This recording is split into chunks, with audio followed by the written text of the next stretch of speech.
नमस्कार, मैं हूं पवन त्यागी। महबूबा मुफ्ती पीडीपी की नेता, पूर्व मुख्यमंत्री, बड़े आनंद से श्रीनगर में गुपकार रोड पर रहती हैं। अब उनको बंगला खाली करने का आदेश मिला है, लेकिन उस नोटिस को देखकर महबूबा मुफ्ती बोल रही हैं, मुझे तो पहले से ही पता था। क्यों? वो कहती हैं कि साहब चुनाव आ रहे हैं तो मोदी जी बदले की कार्रवाई कर रहे हैं। लेकिन क्या ये बदले की कार्रवाई है? तो मैं आप सबको बता देना चाहता हूं कि असल में हुआ यह है कि जम्मू कश्मीर में जब इन लोगों की सरकारें रही हैं, इन्होंने अपनी सुविधा के लिए एक कानून में परिवर्तन किया और जो मुख्यमंत्री हैं, पूर्व मुख्यमंत्री होंगे, उनके लिए एक एक्ट बनाया। और वो स्पेशल एक्ट में बना के इन्होंने क्या किया कि वो जो एक्ट था उसमें इन्होंने एक्ट बनाया कि विधानसभा सदस्य पेंशन अधिनियम 1984, ये एक्ट एक बना दिया। और इसमें अधिनियम में रखा कि जम्मू कश्मीर के जो भी मुख्यमंत्री सेवानिवृत्त यानी कि वो नहीं रहेंगे, एक्स हो जाएंगे, उसके बावजूद भी उनको सरकारी बंगला और जो सरकारी सुविधाएं मिल रही थी वो मिलती रहेंगी। इस विधानमंडल सदस्य ये पेंशन अधिनियम में एक तरफ पेंशन का प्रावधान किया गया पूर्व मुख्यमंत्री के लिए, वहीं सरकारी बंगला, और उस सरकारी बंगले के अलावा आपको बता दूं, टेलीफोन के खर्च के नाम पर आप जानकर चौंक जाएंगे, 48,000 रुपए उसका खर्चा, सरकारी गाड़ी, सरकारी नौकर और बिजली का बिल, ये सब पेंशन के अलावा ये सुविधा मिलना लिखा गया। मोदी सरकार 2014 में आई, उन्होंने देखा भाई सरकार तो यहां किसी की है नहीं। महबूबा मुफ्ती के साथ मिलकर एक बार सरकार बनी थी, लेकिन उसके बाद जब सरकार नहीं है तो उन्होंने उस एक्ट को देखा कि जो सीएम है नहीं, जैसे कि आप देखें फारूक अब्दुल्ला सीएम नहीं है लेकिन उनका भी बंगला गुपकार रोड पर है। ऐसे कई पूर्व अधिकारी वो भी गुपकार रोड पर हैं। यानी वो जो गुपकार रोड श्रीनगर की है, आप में से यदि कोई श्रीनगर गया हो, मैंने देखा है, बिल्कुल प्राइम लोकेशन पे है। उस रोड के ऊपर बड़े बड़े ऑफिसर, आईएएस अधिकारी हैं, रिटायर हैं, चाहे वो नौकरी पर हैं, वो उस रोड पर रहते हैं और वहीं ये सारे नेता रहते हैं और वो सारी सुविधा उठा रहे हैं जो इनको सीट पर रहते हुए मिलती थी, क्योंकि इन लोगों ने अपनी सुविधा के अनुसार एक्ट बना लिया था, पेंशन अधिनियम। अब उस एक्ट को जब मोदी सरकार आई तो उसको देखा गया और ये देखा कि ये एक सरकार पर और जो टैक्स पेयर हैं उनके ऊपर बोझ है। भाई अगर आप सेवानिवृत्त हो गए हैं, आप सीएम नहीं हैं, आप पीएम नहीं हैं, तो सरकारी बंगला आपको क्यों मिले, आपको सरकारी गाड़ी क्यों दी जाए? ठीक है, किन्हीं कारणों से आपको सुरक्षा दी जाएगी, वो बात अलग है। यह भी ठीक है कि आपको पेंशन दी जाएगी, लेकिन आपको टेलीफोन के नाम पर लगभग 50,000 रुपए, आपका बिजली का बिल, आपको सरकारी नौकर, आपको सरकारी गाड़ी, और उसके बाद बयान आपके देश विरोधी, ये कैसे चलेगा? और इसलिए जितने भी टैक्स पेयर हैं, मेरे जैसे लोग, उन्होंने आवाज उठाई, मोदी जी इस सिस्टम को बदलिए। ये सरकार के ऊपर जो ये अनावश्यक रूप से बोझ पड़ रहा है, ऐसे लोगों का जो राजनीति में शायद अब नहीं है, उनको भी ये क्यों दिया जाए? तो मोदी सरकार ने इसमें अमेंडमेंट किया और आपको बता दें 31 अक्टूबर 2019 को मोदी सरकार ने इस एक्ट को खत्म कर दिया। 19 से लेकर मैं कहूंगा बीच में कोविड का टाइम चल गया था और इस वजह से इनके बंगले खाली कराने का आदेश नहीं दिया है, लेकिन अब स्थिति नॉर्मल है और इस नॉर्मल स्थिति को देखते हुए नया चुनाव होना है। कौन मुख्यमंत्री बनेगा ये जनता तय करेगी, लेकिन उसके पहले ये जरूरी है कि ये जो बोझ बने हुए हैं लोगों पर, इनकम टैक्स पेयर पर, ये बोझ हल्का किया जाए। महबूबा मुफ्ती को ये नोटिस मिला है और महबूबा मुफ्ती एक्स सीएम की बेटी हैं, तो वो कहती हैं ये बंगला तो मुझे मेरे पिता के जमाने से है और ये सरकार ने तब दिया था जब वो सीएम नहीं थे, यानी सीएम रहने तक ये बंगला नहीं था। जब वो सीएम से हट गए उसके बाद उनको बंगला दिया तो किसने? कांग्रेस की सरकार ने। तो वो उसको याद दिला रही हैं कि बंगला तो हमें पापा के पिताजी के जमाने से है, तो मैं इसी में रह रही हूं और इसलिए नोटिस पर कानूनी जानकारों से राय लेंगी मैडम। क्यों भाई?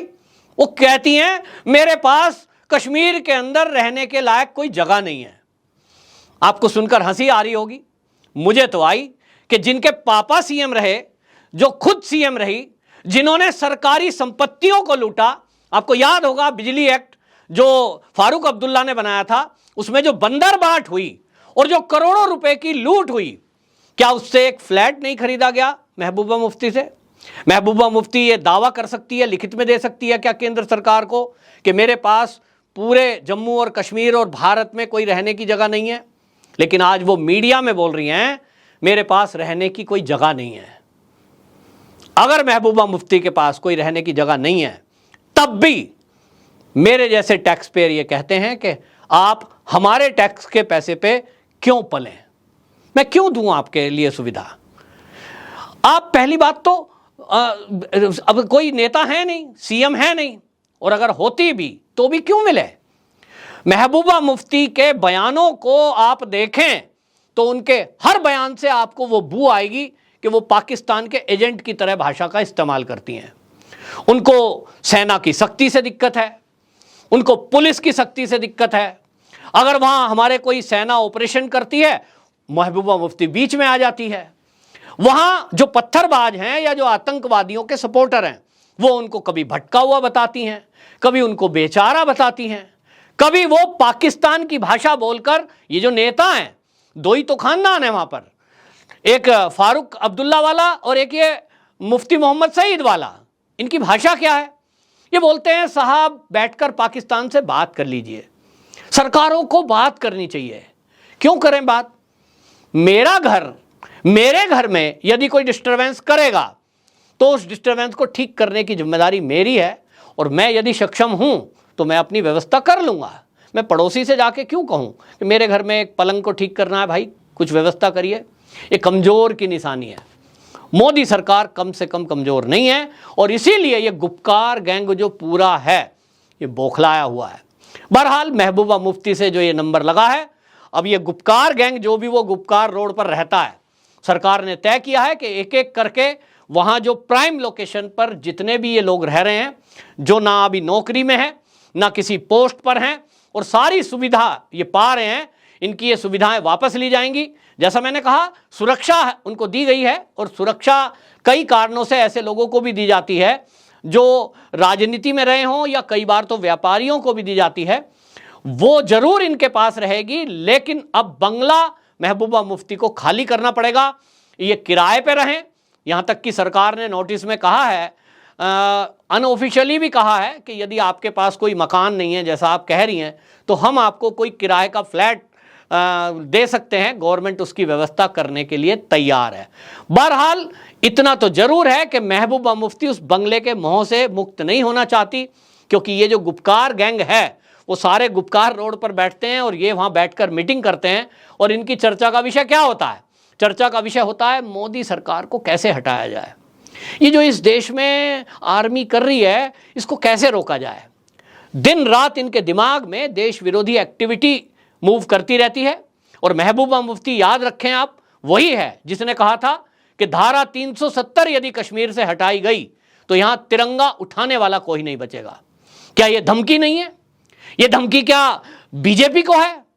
यह धमकी पूरे देश को है। अगर कोई तिरंगे को लेकर यह बयान दे कि उस कोने में इस कोने में तिरंगा उठाने वाला कोई नहीं बचेगा, तो यह मोदी को धमकी नहीं है, यह किसी सरकार को धमकी नहीं है, यह 150 करोड़ देशवासियों को धमकी है। और ऐसा धमकी देने वाला यदि कोई व्यक्ति, मेरे टैक्स का 1 रुपया भी उसके ऊपर खर्च होता है, तो मैं तो क्रोधित हूं।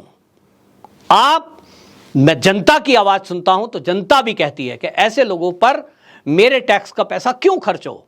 तो महबूबा मुफ्ती से लोग ये कह रहे हैं कि इनसे तो सुरक्षा भी हटा लो, इनको कोई गाड़ी ना दी जाए, कोई सुविधा नहीं दी जाए। अगर इनको लगता है कि कश्मीर में हालात ठीक हैं तो ये घूमे सड़कों पे आम आदमी की तरह बिना सिक्योरिटी, लेकिन ये ऐसा नहीं करेंगे। पूरी सुविधाएं कांग्रेस के समय से ये लोग लेते रहे हैं, और इस सुविधाओं के बल पर ये दिल्ली में बैठकर प्रधानमंत्री के आवास पर चाय कॉफी पीते रहे हैं। अब मोदी जी आ गए हैं तो ना तो इनको चाय और कॉफी पिलाई जाती है, ना अब इनको सरकारी सुविधाएं दी जाती हैं, और इसी से पूरा गुपकार गैंग बौखलाया हुआ है।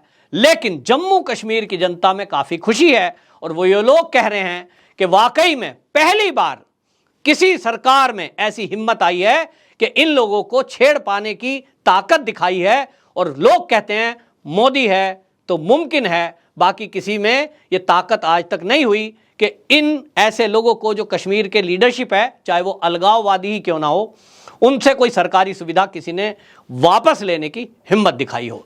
आपकी क्या राय है, आप जरूर कमेंट में बताना, और आप ये भी बताना कि क्या इनके विरुद्ध और कुछ कड़े कदम उठाने की सरकार को आवश्यकता है। वंदे मातरम।